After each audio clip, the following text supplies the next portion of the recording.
महापुरुषों ने कभी दूसरे को उपदेश नहीं किया, वो अपने मन को, अपने हृदय को निमित्त बनाकर उपदेश कर रहे हैं। कह रहे हैं कि आए मन, तुझे ऐसा उचित भाव लाना होगा कि चाहे कोई कितना भी अनुचित तुम्हारे साथ करे, तुम्हें सहना होगा। सहत सहत बाढ़े भगति गृह तन गुरु हित गार। कौन सह सकता है? जिसने अपने संपूर्ण माने हुए को गुरु के चरणों में समर्पित कर दिया। गृह तन गुरु हित गार, हार अपनी करि मानत, चार वेद सुस्मृति जो चार। हमें उनके रहस्य को जानने के लिए पहले गुरुदेव के चरणों में आश्रित होना पड़ेगा।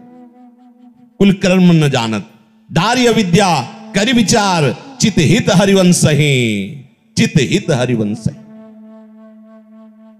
अगर कोई कहता है कि इन ज्ञान की बातों का इस रस मार्ग में कहीं हो सकता है कोई आपसे कह दे, तो आपके पास परिपक्व उदाहरण कितने दे रसिकों के।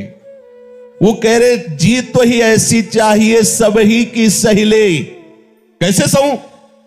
2 कौड़ी का आदमी हुआ करके हमारा अपमान करके चला जाता है, मैं इतना गिरा हुआ हूं। नहीं नहीं, वो 2 कौड़ी का आदमी नहीं, वो तुम्हारा आराध्य देव है। बस समझना है, घट घट में प्रभु रमी रहो, उत्तर का को दे। क्यों? ये लड़ाई झगड़ा, ये राग द्वेष, ये क्यों? सब में उसी का नूर समाया। कौन है अपना कौन पराया, तो सबको कर प्रणाम।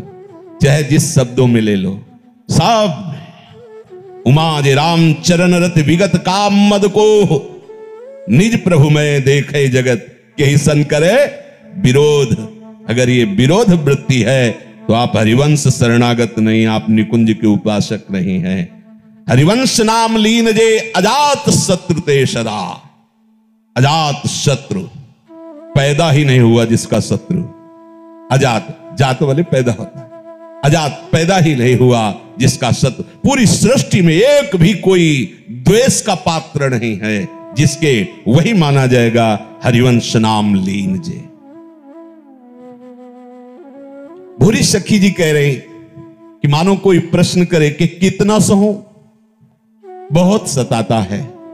हम रोज चाहते हैं कि वो शांत हो जाए, हाथ जोड़ते हैं, पैर छूते हैं, लेकिन वो रोज नया रूप लेकर आता है और मुझे कष्ट देता है। कितना सहूं? तो कह रहे तन छुटी वेलो हद है, सहिले मन धरि धीर, क्यों इतनी ममता करे, कोटिन छाड़े शरीर। बुरी सखी जी कह रही बहुत कोई इतना कष्ट दे सकता है क्या कि हमारे शरीर को हमसे अलग कर सकता है, अर्थात मार सकता है।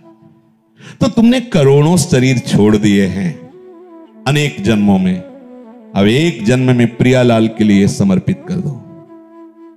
नहीं बोलेंगे, नहीं विरोध करेंगे, नहीं किसी को अपना शत्रु मानेंगे, तो आप ऐसा ना समझना कि आप ऐसे हो जाएंगे तो सामने वाला स्वतंत्र होकर बर्ताव करेगा। नहीं, जब आप ऐसे हो जाएंगे तो पूरी दृष्टि स्वामी की आपकी तरफ होगी। और सीम की चाप सके को तासु बड़ रखवार रबापति जा। अरे बड़ा लीला बिहारी है।